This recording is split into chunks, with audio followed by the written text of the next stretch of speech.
좋으신 하나님이 주시는 은총과 또 평화가 사랑하는 여러분들에게 있기를 빕니다. 사사기는 이스라엘이 약속의 땅인 가나안에 들어간 때부터 이스라엘 왕조가 시작되기 전까지 역사를 다루고 있는 책입니다. 성서학자들은 이 기간이 약 200년 정도라고 추정하고 있습니다.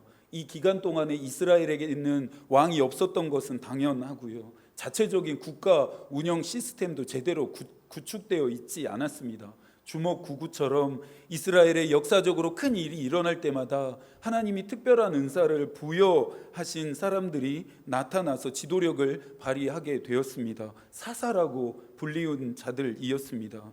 그들은 이스라엘 민족들에게 가장 큰 위협이었던 이방 민족의 침입으로부터 이스라엘을 지켜냈고, 이스라엘 백성들 가운데 있었던 여러 가지 송사와 분쟁 등을 해결하는 중재자와 또 심판자 역할을 해야 했기에 사사라 불렸습니다. 그런 자들의 이야기를 기록한 책이 사사기가 되었습니다. 사사기는 사사시대의 이스라엘 역사에 대한 신앙적 그리고 신학적 설명이라 할 수 있습니다. 어두운 이스라엘 역사를 통해서 희망찬 미래를 전망해 보게 한다라고 하는 점에서 오늘 우리가 읽는 사사기는 신앙의 유익이 있다 말할 수 있습니다. 그런 사사기의 주제는 모든 역사를 주관하시는 분은 하나님이시다입니다. 자신들의 백성을 구원하시기 위해서 때로는 징계하시고 심판하시기도 하셨지만 마침내는 최종적으로 그들을 구원하시면서 그들의 삶 가운데 직접적으로 또 주권적으로 역사하시는 하나님에 대한 이야기입니다. 신실하신 하나님이 신실하지 못했던 이스라엘 백성들을 끝까지 포기하지 않으시면서 일하셨다라는 이 이야기를 사사기는 우리에게 전해주고 있습니다. 이스라엘 백성들에게 신실하셨던 그 하나님의 이야기를 우리가 들어야 하는 이유가 무엇입니까? 이스라엘 역사 안에 직접적으로 주관적으로 개입하셨던 하나님의 우리가 주목하는 이유가 무엇입니까? 그들에게 신실하셨던 하나님이 오늘 우리에게도 신실하시겠다라고 약속하셨기 때문입니다. 이스라엘의 역사에 직접적이고 주관적으로 개입하셨던 그 하나님이 오늘 저와 여러분의 인생에도 그렇게 역사하시겠다라고 약속하시기 때문입니다. 이스라엘 백성들에게 신실하셨던 그 하나님은 오늘을 살아가는 저와 여러분의 하나님도 되십니다. 이스라엘 백성들처럼 우리 또한 하나님의 백성으로 하나님의 소유로 삼으셨으니 그분이 주시는 그 신실하신 은혜들을 언제나 우리는 하나님 앞에 나아가기만 한다면 받을 수 있습니다. 영적으로 어둡고 황폐한 이 시간 속에서도 이스라엘의 백성들과 맺은 언약을 신실하게 성취해 가셨던 그 하나님은 우리와 맺은 언약에도 신실하십니다. 우리의 눈에 보이지는 않지만 느낄 수는 없지만 이미 그 약속이 성취되어서 가고 있습니다. 오늘의 이야기를 이해하려면 약속의 땅을 정복하는 일이 시작될 때 하나님이 하신 명령을 살펴보아야 하는데요. 신명기 7장 1절과 2절에서 그 명령에 대해서 말합니다. 내 하나님 여호와께서 너를 인도하사 내가 가서 차지할 땅으로 들이시고 내 앞에서 여러 민족 헷 족속과 기르가스 족속과 아모리 족속과 가나안 족속과 브리스 족속과 히위 족속과 여부스 족속과 곧 너보다 많고 힘이 센 7 족속을 쫓아내실 때에 내 하나님 여호와께서 그들을 내게 넘겨 내게 치게 하시리니 그때 너는 그들을 진멸할 것이라. 그들과 어떤 언약도 하지 말 것이요 그들을 불쌍히 여기지도 말 것이며. 약속의 땅을 위한 정복전쟁이 일어날 텐데 하나님이 내가 너희를 도와줄 테니 그 땅에 있는 7 족속을 쫓아낼 뿐만 아니라 아예 진멸하라는 것이었습니다. 헷 족속, 기르가스, 아모리, 가나안, 브리스, 히위, 여부스 족속은 당시 가나안 땅에서 가장 강력한 힘을 가지고 있었던 대표적인 민족이었습니다. 존 스토트는 성경에는 학문적인 목적이 아니라 실제적인 목적이 있다라는 것을 이해하는 것이 중요하다라고 말합니다. 하나님이 어떠한 목적을 가지고 이와 같은 명령을 하셨는지 우리는 왜라고 질문할 수 있어야 합니다. 신명기에 나오는 하나님의 명령에 대한 그 목적을, 그 의도를, 그 의지를 가장 잘 드러내고 있는 책이 바로 사사기입니다. 그 목적에 대해서 사사기 2장 11절부터 13절까지에서 말하고 있습니다. 이스라엘 자손이 여호와의 목전에 악을 행하여 바알들을 섬기며 애굽 땅에서 그들을 인도하여 내신 그들의 조상들의 하나님 여호와를 버리고 다른 신들 곧 그들의 주위에 있는 백성의 신들을 따라 그들에게 절하여 여호와를 진노하게 하였으되 곧 그들이 여호와를 버리고 바알과 아스다롯을 섬겼으며. 이스라엘의 신종로는 유일하신 하나님 한 분만을 경외하는 것이었습니다. 이것은 그들의 선조 때부터 대대로 지켜져 왔던 신앙이었고 또 대대로 지켜가야 할 신앙이었습니다.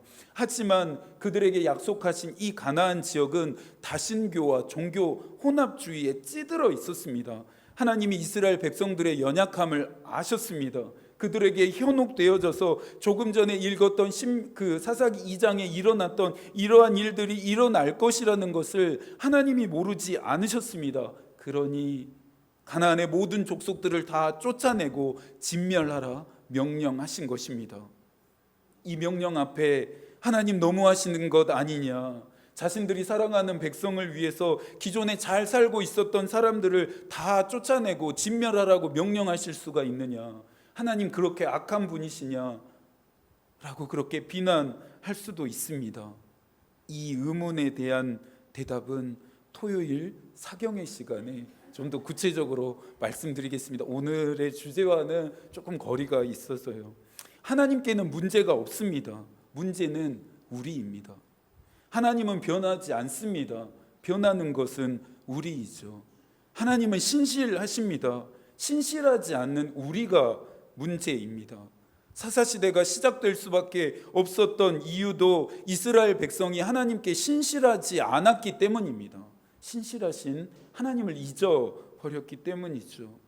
오늘의 이야기는 가나안 땅을 차지한 북쪽 지파들 중에 요셉의 지파에 관한 내용입니다. 에브라임과 므낫세 지파는 잘 아시는 것처럼 요셉의 두 아들들의 후손이었습니다. 가나안 땅을 차지했던 12지파 중에서 가장 수가 많고 가장 강력한 힘을 가진 지파가 에브라임과 므낫세 지파였습니다. 35절에 나오는 요셉의 가문은 에브라임과 므낫세만 말하는 것이 아니라 이 두 지파를 포함해서 그들과 함께 북쪽 지역을 차지했던 지파들을 아우를 때 사용했던 표현이었습니다. 오늘의 이야기는 하나님께 특별히 더 신실하지 못했던, 신실하지 않았던 북쪽 지파를 고발하는 내용이었습니다. 신실하지 못함이 오늘 본문에서 어떻게 표현되고 있는지 말씀 안에서 한번 찾아볼까요? 27절 쫓아내지 못함에, 28절 다 쫓아내지 아니하였더라, 29절 쫓아내지 못함에, 30절 쫓아내지 못하였으므로, 31절 쫓아내지 못하고, 32절 쫓아내지 못함이었더라, 33절 쫓아내지 못하고. 계속해서 북쪽 지파들이 가나안 주민들을 쫓아내지 못했다라고 말하고 있습니다. 쫓아내지 못했다라고 하는 이 말은 곧 신실하지 못했다라고 번역할 수 있습니다. 약속대로 하나님은 그들을 여기까지 인도하셨습니다. 젖과 꿀이 흐르는 땅으로 반드시 들어가게 하고 너희들에게 땅을 유업으로 주시겠다라고 하시는 그 약속 앞에 하나님은 끝까지 신실하셨습니다. 약속의 땅에 도착해 보고 나니, 약속의 땅에서 각 지파에게 땅이 분배되고 난 이후에 이스라엘 백성들은 하나님과 맺은 언약 앞에 더 이상 신실하지 않았습니다. 특별히 북쪽에 있는 지파들이 어떻게 신실하지 못했는지 구체적으로 하나씩 살펴볼까요? 먼저는 므낫세 지파입니다. 므낫세 지파는 가나안 주민들을 쫓아내지 못합니다. 아니, 안 했습니다. 그들을 쫓아내기 위해 어떠한 노력도 하지 않았습니다. 그 결과 어떻게 됐다라고 이야기합니까? 가나안 주민들이 아예 작정하고 이스라엘 백성들과 섞여서 살게 됩니다. 쫓아낼 충분한 힘이 있었음에도 므낫세 지파가 가나안 주민들을 쫓아내지 않습니다. 오히려 그들에게 노역을 시킵니다. 이집트에서 400년이 넘는 시간 동안 그 했던 노예 생활이 지긋지긋하고 고통스러웠기에 떠나온 출애굽 여정이었는데, 약속의 땅에 도착한 다음에 다른 민족을 오히려 이제 종으로 삼아 노역을 시키고 있습니다. 참 아이러니하죠. 타락한 인간들, 추악한 인간의 본성의 민낯이라 여겨집니다. 두 번째는 스불론 지파입니다. 스불론 지파 역시 므낫세 지파처럼 가나안 주민들을 쫓아내지 않고 노역을 시켰다 말합니다. 다들 정말 왜 이러는 걸까요? 세 번째로 아셀 지파의 사정은 더 심각합니다. 아셀 지파도 가나안 주민을 쫓아내지 못하고 그들 가운데 거주했다라고 말합니다. 가슴 아픈 일은 그들 가운데 거주했다라고 하는 이 말씀입니다. 이 말은 가나안 주민의 수가 더 많고 그들의 힘이 더 강해서 아셀 지파가 그들 가운데 살 수 있도록 용인되었음을 의미합니다. 정복한 것이 아니라 정복을 당했습니다. 네 번째로 납달리 지파인데요, 납달리 지파도 가나안 주민을 쫓아내지 못합니다. 그들에게 노역을 시키고 있다라고 말합니다. 마지막으로 단 지파의 사정은 정말 처참합니다. 단 지파는 아모리 족속에 의해 오히려 산지로 쫓겨가게 됩니다. 궁지로 내몰리게 됩니다. 아모리 족속이 산 아래로 내려올 수 없도록 아예 만들어 버립니다.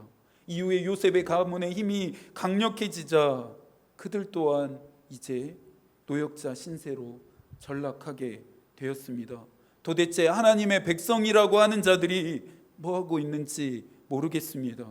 북쪽 지파들은 하나님이 그들에게 맡기신 일에 대해 신실하지 않았습니다. 그렇다면 도대체 그들을 쫓아내지 못한 게 어떻게 하나님께는 신실하지 못한 일이 되는 걸까요? 하나님은 왜 북쪽에 있는 이 지파들이 가나안 주민을 쫓아내지 않은 것들에 대해서 책망하고 계시는 것일까요? 가나안 주민들이 계속해서 이들의 위협이 될 수 있기 때문에 그러셨던 것일까요? 아닙니다. 아니에요. 사사기 2장의 내용이 생각나십니까? 그들이 하나님의 백성인 이스라엘을 유혹해서 하나님을 떠나게 하고 다른 이방신인 바알과 아스다롯을 섬기게 만들 수 있다라고 하는 영적인 위협 때문이었습니다.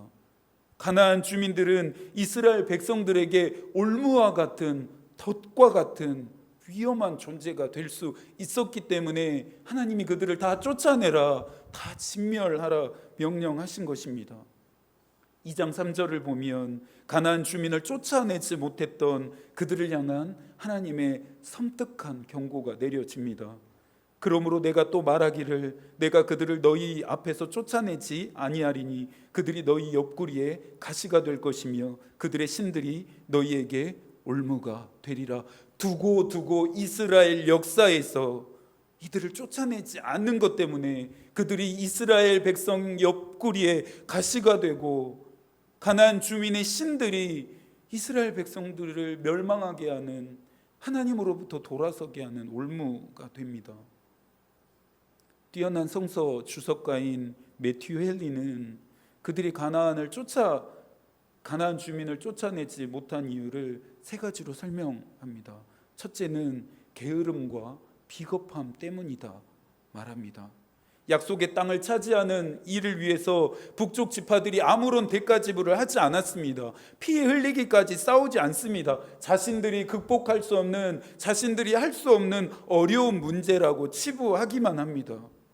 그리스도인들은요, 예수를 따르는 사람들은요, 가치가 있는 것을 위해 대가 지불을 할 수 있는 사람들이어야 합니다. 게으름과 비겁함은 그리스도인들의 믿음을 나태하게 하고 병들게 합니다.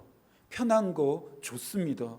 편한 거 싫어할 사람이 없겠죠. 굳이 힘들고 어려운 방법으로 신앙생활하고 싶어 하지 않습니다.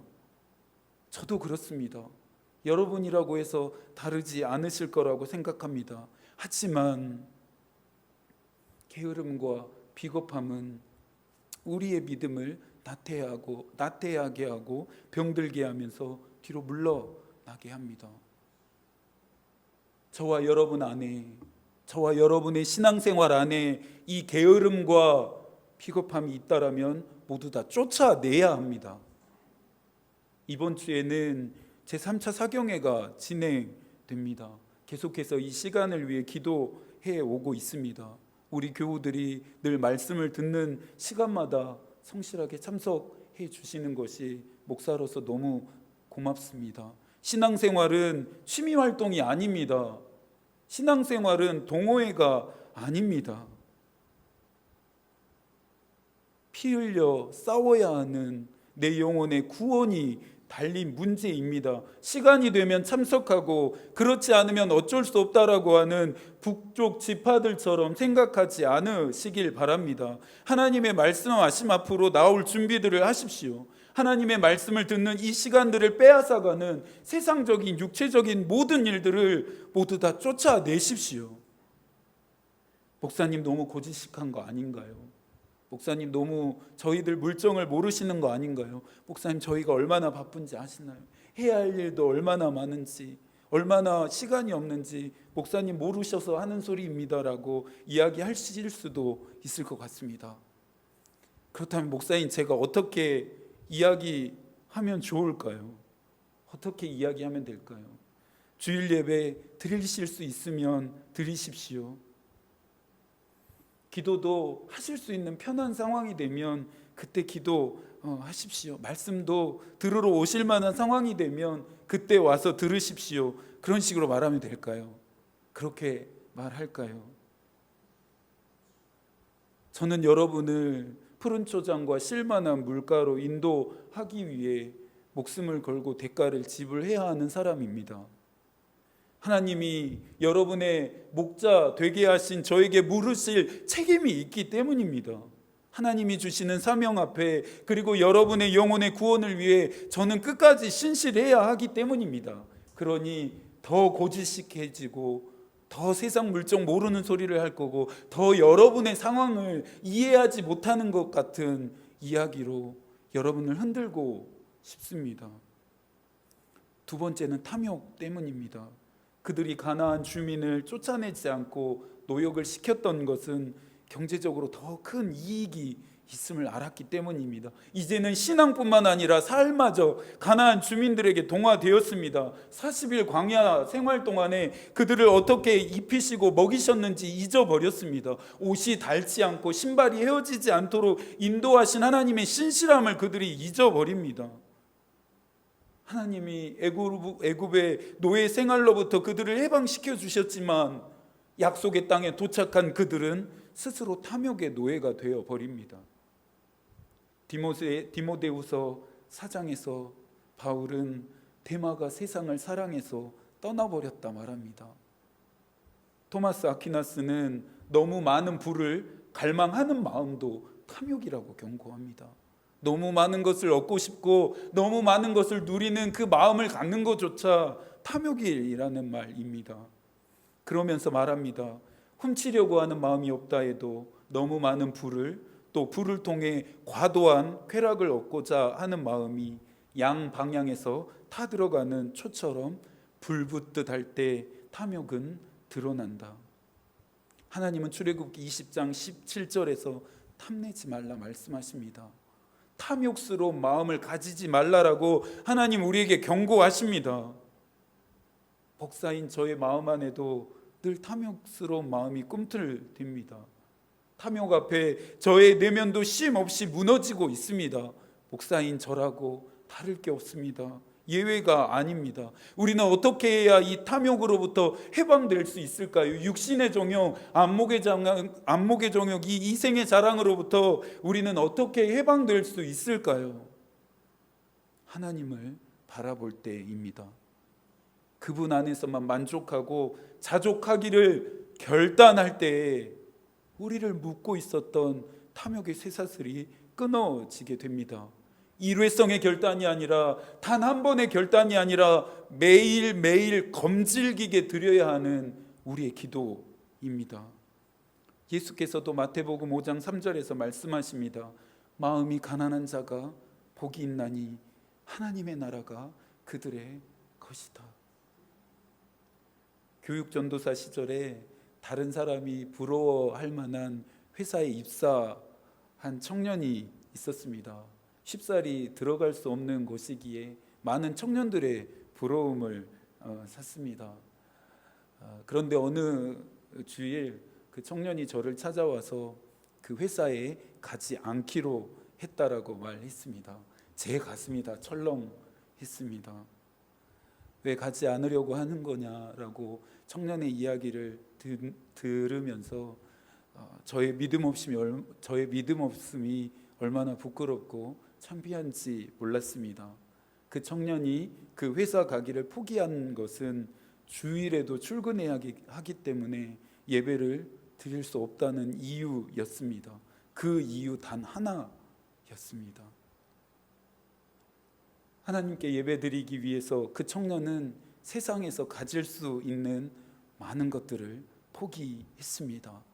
탐욕의 노예가 되기보다는 하나님의 백성으로서의 삶의 방식을 선택했습니다. 마지막으로는 불신앙 때문이었습니다. 그들이 가나안 주민을 쫓아내지 못한 것은 결국 하나님에 대한 불신앙 때문이었습니다. 오전 예배 시간에도 나누었던 것처럼 하나님에 대한 지식, 하나님에 대한 알미 그들에게는 없었기 때문입니다. 불신앙을 뭐라고 규정하면 될까요? 하나님을 믿지 않는 것이 불신앙이라고 우리가 말하면 될까요? 그렇지 않습니다. 하나님께 신실하지 않은 것도 불신앙입니다. 하나님과 약속을 지키지 않는 것도 불신앙입니다. 하나님을 잊어버리는 것도 불신앙입니다. 하나님과 상관없이 살아가는 것도 불신앙이 됩니다. 경건의 능력을 잃어버리고 경건의 모양만 남은 것도 불신앙입니다. 북쪽 지파들처럼 하나님보다 더 중요하게 생각해서 쫓아내지 못하고 붙들고 있는 정신과 가치와 모든 것들이 다 하나님 앞에서는 불신앙이 됩니다. 돈과 하나님을 겸하여 섬기는 무늬만 하나님의 백성인 척하는, 무늬만 그리스도인 척하는 것도 모두 다 불신앙입니다. 세상의 정신과 가치와 타협하지 마십시오. 달콤한 마귀의 유혹에 마음을 빼앗기지 마십시오. 베드로도 우리에게 권면합니다. 베드로전서 5장 8절과 9절입니다. 근신하라 깨어라 너희 대적 마귀가 우는 사자같이 두루다니며 삼킬 자를 찾나니 너희는 믿음을 굳건하게 하여 그를 대적하라. 이는 세상에 있는 너희 형제들도 동일한 고난을 당하는 줄 알미라. 영적인 잠에서 깨어나십시오. 지금은 잠들 때가 아닙니다. 정신을 차려야 합니다. 근신해야 합니다. 마귀가 우리를 삼키려고 우는 사자처럼 달려들기 때문입니다. 우리는 지금 믿음을 굳건하게 해야 합니다. 마귀를 대적해야 할 때입니다. 오늘 말씀을 들으시면서 여러분 안에 쫓아내야 할 것들을 발견하셨습니까? 아직 쫓아내지 못한 것들이 무엇인지 여러분들 확인하셨습니까? 하나님의 백성된, 하나님의 자녀된 여러분의 믿음과 삶 안에 하나님이 기뻐하지 않으시고 원하지 않으시는 신실하지 못한 것들이 함께하고 있는 것이 무엇인지를 여러분들 확인하셨습니까? 바울이 우리에게 주는 권면을 끝으로 오늘의 말씀을 좀 마무리하고 싶은데요. 디모데전서 4장 7절과 8절입니다. 망령되고 허탄한 신화를 버리고 경건에 이르도록 내 자신을 연단하라. 육체의 연단은 약간의 유익이 있으나 경건은 범사에 유익하니 금생과 내세에 약속이 있느니라. 육체의 연단도 약간의 유익이 있다 말합니다. 하지만 경건은 우리로 하여금 금생과 내생에 이르게 하는 약속을 얻게 한다라고 이야기하고 있습니다. 망령된 것들 모두 다 끊어버리십시오. 허탄한 것들 모두 다 청산하십시오. 여러분의 삶을 경건에 이르지 못하게 하는 것들 모두 다 쫓아내십시오. 여러분의 힘과 여러분의 의지와 여러분의 노력으로 쫓아낼 수 없다라고 한다면 성령께 도우심을 요청하십시오. 하나님께 도움을 요청하십시오. 우리는 신실하지 않을 때가 더 많지만 하나님은 끝까지 우리를 향해 신실하십니다. 우리의 자격과 행위와 공로에 의해 그분의 신실함을 바꾸시는 것이 아니라 자격 없는 우리를 위해, 공로와 행위가 없는 우리를 위해 하나님은 여전히 신실하십니다. 이 남은 한 주간도 하나님이 여러분과 함께 하시기를 기도하겠습니다. 경건에 이르기를 힘쓰시고 여러분 안에 쫓아내야 할 것들을 모두 다 쫓아내시고 또 끊으시고 청산해야 될 것들을 모두 다 끊으시고 청산하게 되기를 축복합니다. 하나님의 마음이 우리의 기도가 되고 하나님의 뜻이 우리의 길이 되기를 빕니다. 아멘.